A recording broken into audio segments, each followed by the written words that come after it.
અમદાવાદમાં ઉત્તરાયણના પર્વની ધામધૂમપૂર્વક ઉજવણી કરવામાં આવી રહી છે અને ત્યારે લોકો પતંગની સાથે ઊંધિયું જલેબીની ડ્રાયફત પણ માણતા જોવા મળ્યા છે। દુકાનોમાં ખરીદી કરવા માટે મોટી સંખ્યામાં લોકો પહોંચ્યા છે। ઉત્તરાયણના પર્વે ઊંધિયું અને જલેબી ખાવાનું ટ્રેન્ડમાં આ વર્ષે વધારો જોવા મળ્યો છે। આ વર્ષે જલેબીનો ભાવ 800 થી 900 રૂપિયા કિલોનો છે, જ્યારે ઊંધિયું કિલોના ભાવે 500 થી 600 રૂપિયા વેચાઈ રહ્યું છે। ઊંધિયું જલેબી મેઇન તો ખાસ છે ઉત્તરાયણમાં, લોકો એ જ ખાતા હોય છે અને ફેમિલી સાથે આમ ફેસ્ટિવલ સેલિબ્રેટ કરવાની બહુ મજા આવે। ઉત્તરાયણમાં બધા ફેમિલી સાથે હોઈએ, ધાબા ઉપર એન્જોય કરીએ તો વધારે મજા આવે, તો એવી રીતે સેલિબ્રેટ કરીશું। અમે એકચ્યુઅલીમાં આવ્યા હતા અહીંયા ખાલી ગાંઠિયા ખાવા માટે, કેમ કે અમને અહીંયા ગાંઠિયા બહુ જ ફેવરિટ છે, તો અમે ગાંઠિયા ખાવા અહીંયા ઓલવેઝ પાલડીથી અહીંયા આવીએ છીએ, તો ગાંઠિયા ખાવા માટે આવ્યા હતા।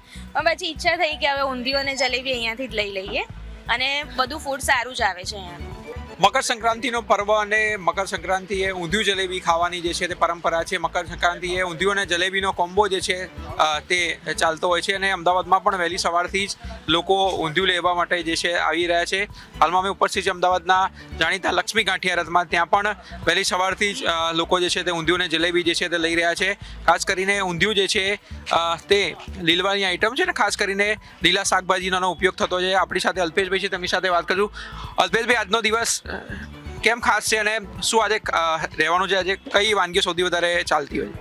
આજના દિવસે ઉત્તરાયણના દિવસે ઊંધિયું જલેબી અને લીલવાની કચોરી ખાવાનો પર્વ છે અને ઊંધિયુંમાં શિયાળાના હિસાબે લગભગ ઊંધિયામાં લગભગ 15 થી 17 શાકની સબ્જી આવે છે, જે પબ્લિક ના ખાતી હોય બધી જાતની સબ્જી એમાં આવે છે અને ઊંધિયા જલેબીના હિસાબે આજે ઉત્તરાયણનો પર્વ મનાવવામાં આવે છે। શિયાળામાં કેમ ઇમ્પોર્ટન્ટ છે ઊંધિયું? શિયાળામાં જેવી કે લગભગ આમાં પબ્લિક જે સુરણ છે, રતાળું છે, આ બધું ના ખાતી હોય, પણ આ બધું ઊંધિયામાં તમારે બધી વસ્તુનો સમાવેશ થઈ જાય છે। શું ભાવ છે આ વખતે? આ વખતે ઊંધિયા જલેબીનો જનરલ ભાવ છે 500 થી 550 રૂપિયા ઊંધિયાનો ભાવ છે અને જલેબીનો 800 થી 900 રૂપિયા બજારમાં ભાવ ચાલે છે।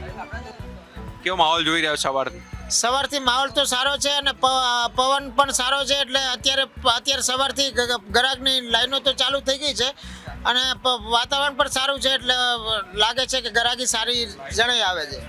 તો વહેલી સવારથી ગ્રાહકો જે છે તે આવી રહ્યા છે અને ઊંધિયું જલેબીની જે છે તે જયાફત જે છે માણસે। હજુ તો દિવસ શરૂ થયો છે, જેમ જેમ દિવસ પસાર થતો તેમ તેમ મોટી સંખ્યામાં જે છે તે લોકો અહીંયા આવશે અને ધાબા ઉપર જે છે તે ઊંધિયું જલેબીની પાર્ટીઓ જે છે તે થવાની છે અને ડીજેના તાલ ઉપર આ અમદાવાદની જનતા જે છે તે જયાફતો માણસે સાથે સાથે પતંગ ચગાવીને ઉત્તરાયણનું સેલિબ્રેશન પણ કરશે અને ખાસ કરીને તમામ વિક્રેતાઓને આ જ પ્રકારની ભીડ જે છે તે વહેલી સવારથી જોવા મળી રહી છે।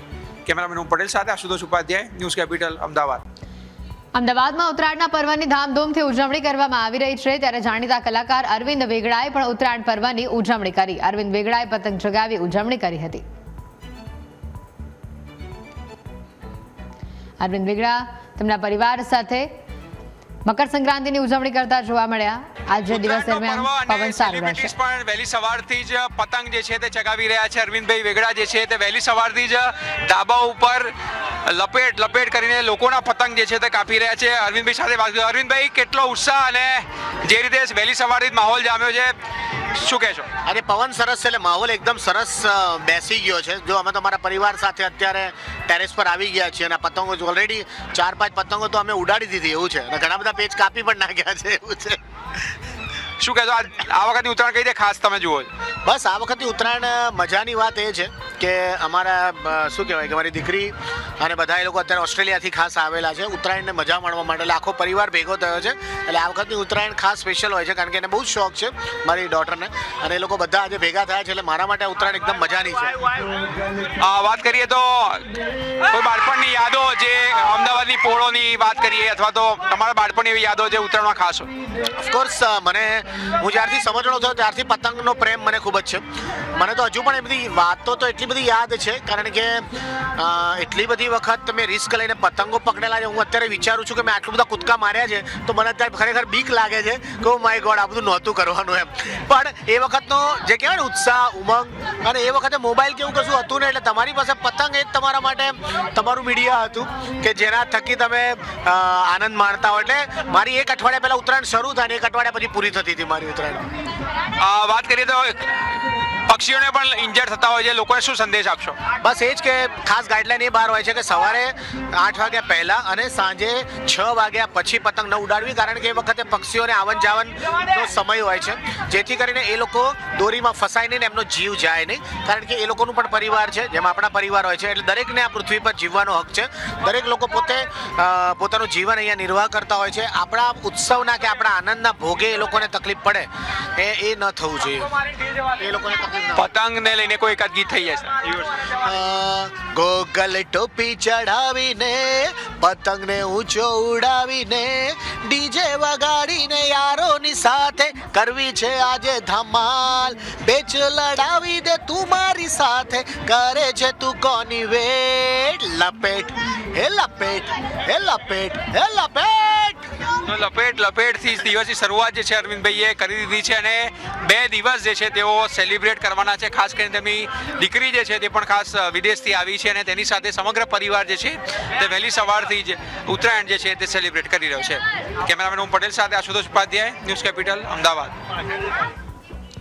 તો હાલ જે પ્રકારના આ દ્રશ્યો સામે આવ્યા છે, કલાકાર અરવિંદ વેગડા દ્વારા ઉત્તરાયણ પર્વની ધામધૂમથી ઉજવણી કરવામાં આવી રહી છે. પરિવારના સદસ્યો સાથે તેઓ પતંગ ચગાવી રહ્યા છે અને આ સાથે જ આ વર્ષે પવન ખૂબ જ સારો છે અને પતંગ પણ ખૂબ જ સરસ રીતે ચગી રહી છે આકાશમાં, જેનો આનંદ પણ તેઓએ અમારી ટીમ સાથે શેર કર્યો અને ટેરેસ ઉપર નાચતા ગાતા પતંગ ચગાવીને મોજ માણી રહ્યા છે પરિવારના સદસ્યો સાથે.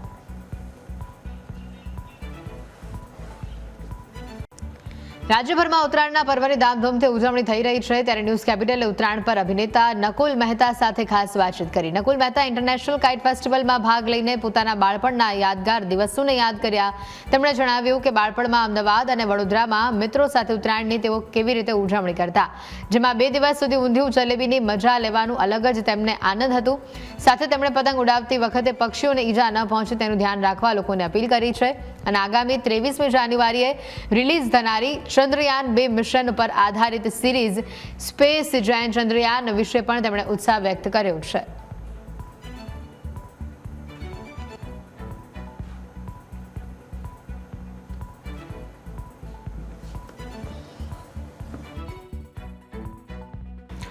ગુજરાતીઓનો સૌથી લોકપ્રિય અને પસંદીદા તહેવાર હોય તો એ છે ઉત્તરાયણ, મકર સંક્રાંતિ અને સમગ્ર ગુજરાતમાં આ 2 દિવસ જે છે તે જલસો પડી જતો હોય છે અને તેના જ ભાગ લેવા માટે અભિનેતા નકુલ મહેતા જે છે અમદાવાદમાં આવ્યા છે. કાઇટ ફ્લાઇંગ જે ફેસ્ટિવલ યોજાઈ રહ્યો છે તેમાં પણ તેઓએ ભાગ લીધો. તો આપણી સાથે નકુલ મહેતા છે, તેમની સાથે વાત કરીશું. નકુલજી, સૌપ્રથમ તો અમદાવાદમાં તમારું સ્વાગત છે. Thank you. કેમ છો ભાઈ? मजामा, તમે કેમ છો? બહુ મજામાં. काइट फेस्टिवल में आप आए हैं, इंजॉय भी किया, किस तरीके से आप देखते हैं इंडिया काइट फेस्टिवल को भी और जिस तरीके से गुजरात में ये मकर संक्रांति मनाई जाती है? मुझे लगता है ज़िंदगी को कैसे एंजॉय करना है वो गुजरातियों से ज़्यादा किसी से आप सीख नहीं सकते. चाहे कोई भी पर्व हो, कोई भी फेस्टिवल हो, बड़े उत्साह से मनाते हैं. और उत्तरायण तो सबसे स्पेशल डे होता है साल का यहाँ पर. और मैं खुद गुजरात में रहा हूँ, मैं स्कूल जा चुका हूँ, मुझे याद है अभी भी जो उत्साह और उमंग उत्तरायण के टाइम होता है, उस पूरे हफ्ते 2 हफ्ते वो अलग ही होता है. और अहमदाबाद का तो बात ही अलग है. हम अपना जो नई सीरीज़ आ रही है स्पेस जैन चंद्रयान जियो हॉटस्टार पर 23 जनवरी से, बहुत ही महत्वपूर्ण कहानी है. इस देश की कहानी है, हमारे साइंटिस्ट की कहानी है, इस देश की उपलब्धि की कहानी है, वो हम आपको ला पा रहे हैं. और उसका लॉन्च हम आप सबके साथ काइट फेस्टिवल में कर रहे हैं. बचपन की कोई यादें जुड़ी हो उत्तरायण को लेकर, किस तरीके से आप फ्लाई करते थे पतंग को, किस तरीके से दोस्तों के साथ सेलिब्रेट करते थे? बहुत सारी मुझे याद है कि सुबह 14 तारीख को जलेबी फाफड़ा खाना, उसके लिए हालांकि रीज़न नहीं चाहिए, गुजरात में कभी भी खा सकते हो आप, पर उत्तरायण के दिन अलग ही मज़ा आता है. और फिर आई थिंक रात को जो काइट चलाने का मज़ा आता है ना, वो दियों के साथ बहुत ही खूबसूरत लगता है. और एक हल्की सी ठंड होती है, खाने में ऊंधिया, फ्लेवर अलग है यहाँ का. आई थिंक इस प्रांत का फ्लेवर इतना खूबसूरत है कि बड़ा मज़ा आता है उत्तरायण के वक्त. वाइफ भी आपकी गुजराती है, तो ऊंधिया किस तरीके से बनाती है और किस तरीके से आप उंगलियां चाटते रह जाते हो? मेरी वाइफ बनाती नहीं, मैं बनाता हूँ, वो मुझे सिर्फ इंस्ट्रक्ट करती है। तो घर में किचन मैं संभालता हूँ जब मैं घर पे होता हूँ, और काफ़ी अच्छा कुक करता हूँ। तो कभी आपको मुंबई आने का मौका मिले, आप आइए हमारे यहाँ घर पे खाना खाइए। चंद्रयान सीरीज भी आ रही है, किसके बारे में ये सीरीज़ है और क्यों इंसिस्ट करेंगे ये देखनी चाहिए? मुझे लगता है ये कहानी इस देश के लिए बहुत इम्पोर्टेंट है। दुनिया में, विश्व में हम पहले देश हैं जिन्होंने साउथ पोल मून पे लैंड किया था, और ये 2023 में हुआ था, और बहुत सालों की मेहनत लगी थी इस पे। हमारे जो साइंटिस्ट हैं, दुनिया का सबसे बड़ा बजट हमारे पास नहीं था, लेकिन जिस परिश्रम से, जिस मेहनत से, एक यूनिटी से हमने ये सक्सेस हासिल की after lot of disappointments. I think पूरे देश को ये मोमेंट एक साथ लेकर आया था, और ये कहानी कहने का मौका मुझे मिल रहा है। मैं इस कहानी का हिस्सा हूँ जो जियो हॉटस्टार पे आएगी।